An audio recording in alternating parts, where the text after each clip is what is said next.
Morning, everyone. It's Grow with Joe here, talking to you from Cali, Colombia. Not California, but Cali, Colombia, the salsa capital of Colombia, I guess, or Latin America. It's pretty warm here compared to living in Medellin. Medellin was nice because it's spring-like weather all year round. But yeah, walking around here at night last night was pretty cool.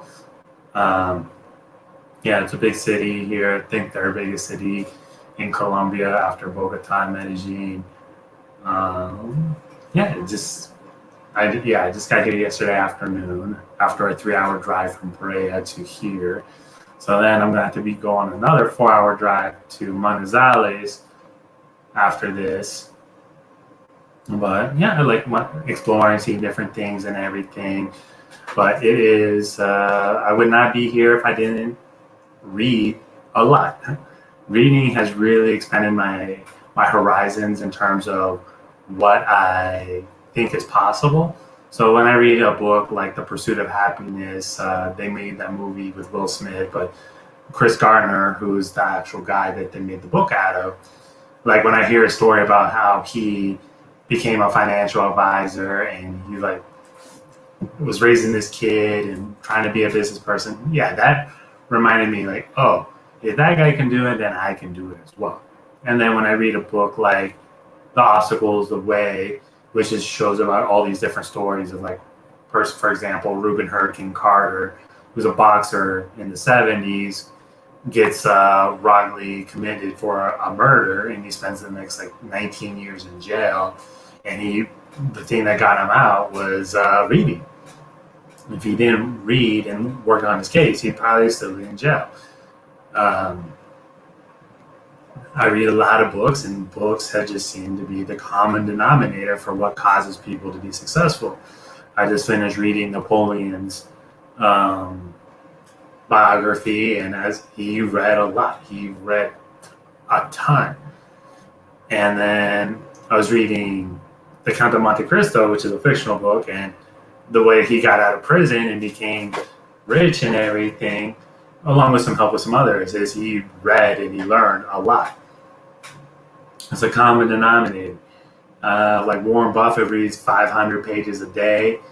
Bill Gates goes on these reading vacations where he just reads and thinks and everything on a daily basis. Like reading has a lot of power.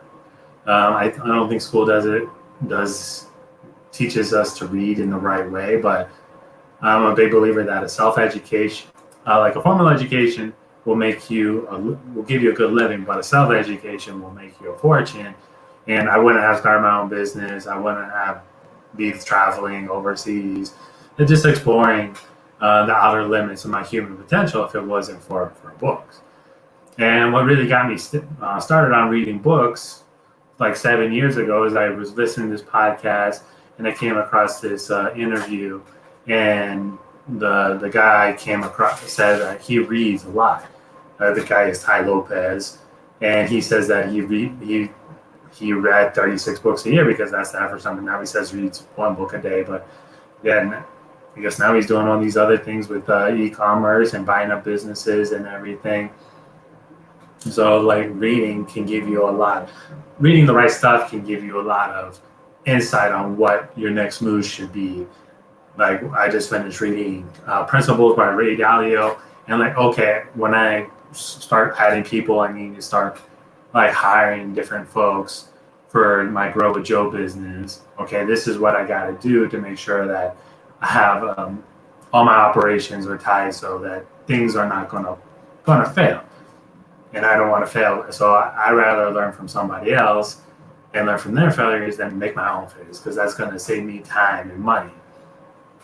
So that's why my goal is to read 36 books a year. I'll probably read like 32 this year, but I just finished Ray Dalio's book. That has 500 pages. Count of Monte Cristo, that was 1,500. I read Plutarch's Lives. That was another like 1,500 pages. So I might have not read 36 books a year, but I definitely read a lot of pages, like most people.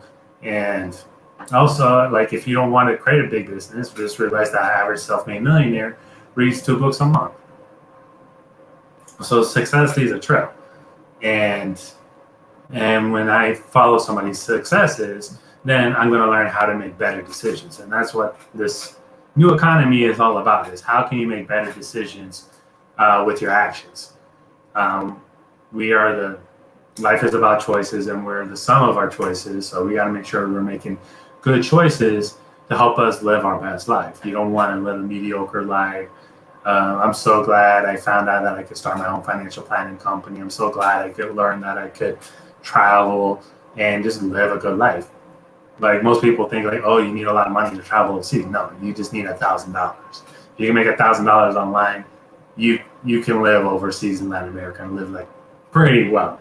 I tell people for every $1 I make over online with my financial planning and coaching business is like making $4 here in Colombia. So it's like in that movie Wall Street where Charlie Sheen's like, hey, why are you here working here? He's like, oh, I want to make a lot of money so I can quit my job and just ride a motorcycle through Southeast Asia.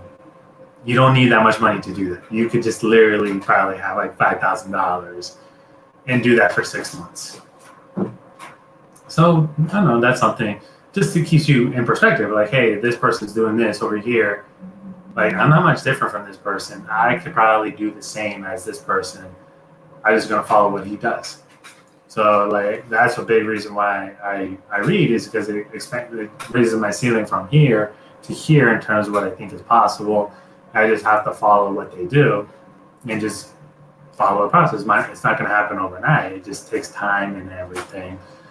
But you just follow that process and realize, oh, this person got really successful in 1 year. But no, if you look at this past 9 years, oh, that's what really happened. If you look at Warren Buffett, yeah, he's like the third or fourth richest person in the world, but he didn't become a billionaire until age 55. People forget that. Like it's was when I was reading Outliers, they were talking about Bill Gates and his childhood. Luckily, Bill Gates had access to one of the few computers in the Seattle, Washington area. But when he was there, he took advantage of it. He literally worked like 12-hour days. He just ignored his schoolwork.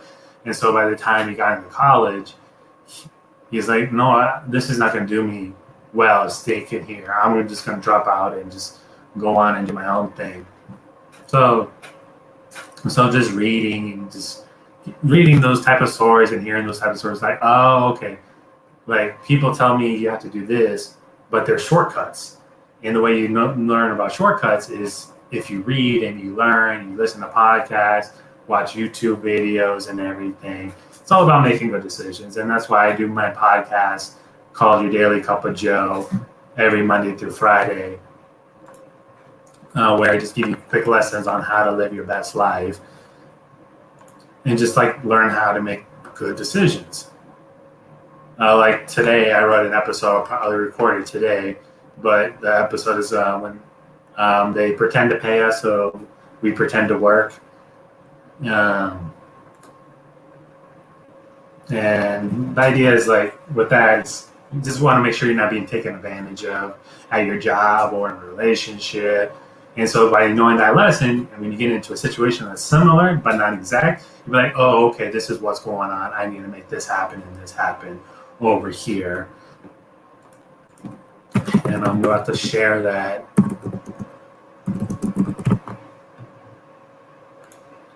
Here in the chat, so you can check it out if you want.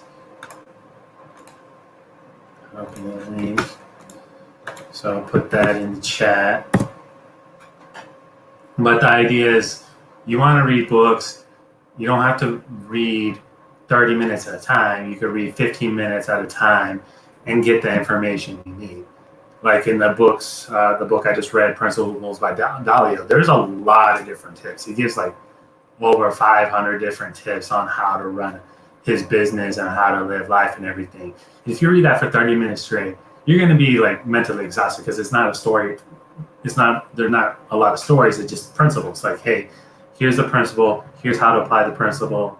Here's another principle in another paragraph. So you can really just get overwhelmed. So if you just read that in 5 minutes, like, okay. And then what I do in my journal is every day I write down what did I learn from my reading, and also I put in my Evernote note-taking app lessons that I learned from my from what I learned today, so that I could write about it later or I could reflect on it. And one positive thing that I started doing is I started document.